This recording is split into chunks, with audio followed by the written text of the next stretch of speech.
Hello, friends, and welcome back to Create Valuable Purpose. My name is Miss So, and I will be reading you a story today. Today's story is called Chester the Brave by Audrey Penn, illustrated by Barbara L. Gibson. Before we read the story, I wanted to ask you a few questions. Was there ever a time you needed to be brave? What were words of encouragement that people told you, or even your parents or friends to help you get through it? And what was it that had to make you overcome to become brave? Well, you have to listen to this story and you'll find out who had to be brave and what they did to overcome their fear. So let's begin and enjoy the story. Chester the Brave, the Kissing Hand series by Audrey Penn, illustrated by Barbara L. Gibson. Chester the Brave by Audrey Penn, illustrated by Barbara L. Gibson. And do you guys know what this animal is? We'll soon find out. Chester Raccoon sat snuggled in his mother's lap. The last golden rays of sundown shone through the tree hole, and his younger brother Ronnie lay curled up fast asleep on the far side of their hollow. "This is my very best time," Chester told his mother, lifting his eyes to hers. "This is my very best time too," she told him sweetly. "Do you still want me to tell you about the little robin?" "Yes, please." Well, Miss Raccoon began her story. He stepped up to the edge of his nest, bent his little legs, lifted his tiny wings, and said, "I can't. I'm too afraid," and hopped back into the safety of his nest. "He was too afraid to fly?" asked Chester. "Yes, he was," answered Miss Raccoon. Chester looked very worried. He drooped his head and stuck out his lower lip. Did the little robin think it was okay to be afraid? "He thought it meant he wasn't brave," explained Chester's mother. "You see, the little robin's brother and sister flew their very first time, and he thought that meant they were very brave. And if they were very brave, he thought it meant he wasn't." Chester appeared very upset. Was he right? He asked his mother.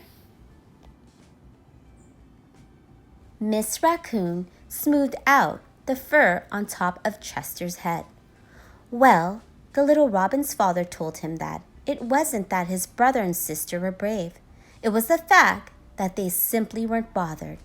Chester lifted his head and peered up at his mother. "What does that mean?" Miss Raccoon laughed. The little robin wasn't sure what it meant either, so his father asked him if he was bothered when he was eating worms. "Ooh, yuck!" shrieked Chester. "That's disgusting. What did he say? He said he wasn't bothered eating worms at all? He said he loved eating worms, especially the big, long, thick, stretchy kind? Ugh, blah," bleated Chester. His nose and mouth twisted and squished together, and his entire body shredded. "Eating worms would bother me." "Singing is a lot better than eating worms," grimaced Chester. "I agree," said Miss Raccoon. Then the little bird's father told him that being brave wasn't about flying when he wasn't bothered to fly. Being brave was about flying when he was bothered to fly, but found the courage to fly anyway, because he knew he must. Then his father asked him if he was bothered when he was reciting his flying lessons in front of all the other little birdies who nested in our tree. The poor little robin got all a-fluttered. He hopped up and down and flapped his wings, just like he did the first time the skunk sprayed our tree from down below. The little robin said that reciting his lessons in front of all the other little birds was the worst thing he ever had to do in his whole life. Suddenly, Chester began to tremble, and he nestled deeper into his mother's soft, comforting arms. "What's the matter?" his mother asked. "Reciting lessons in front of the other animals at Owl Teacher's school is the worst thing I ever had to do in my life, too," he whimpered. "Is that so?" asked Miss Raccoon. She gave Chester a reassuring hug and then took his tiny hand in hers and gently kissed the center of his palm.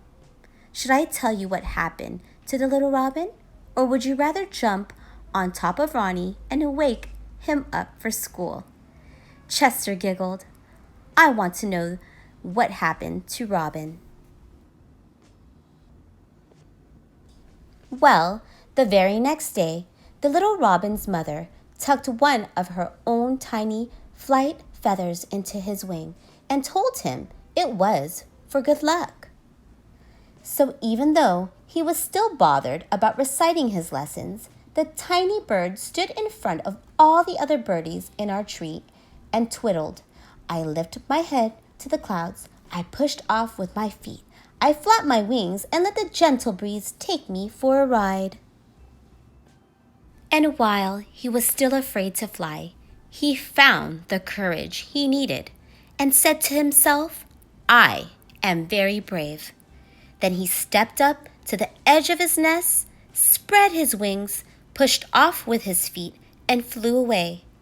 After all, he was a very brave little robin. "Hooray!" clapped Chester. "Do you know what I think about being brave is?" asked Miss Raccoon. Chester shook his head. "I think being brave is about 3 little words. Think, tell, do. If you think you can, tell yourself you can, and do it." Miss Raccoon lifted Chester's hand. "Can you see my kiss in your palm?"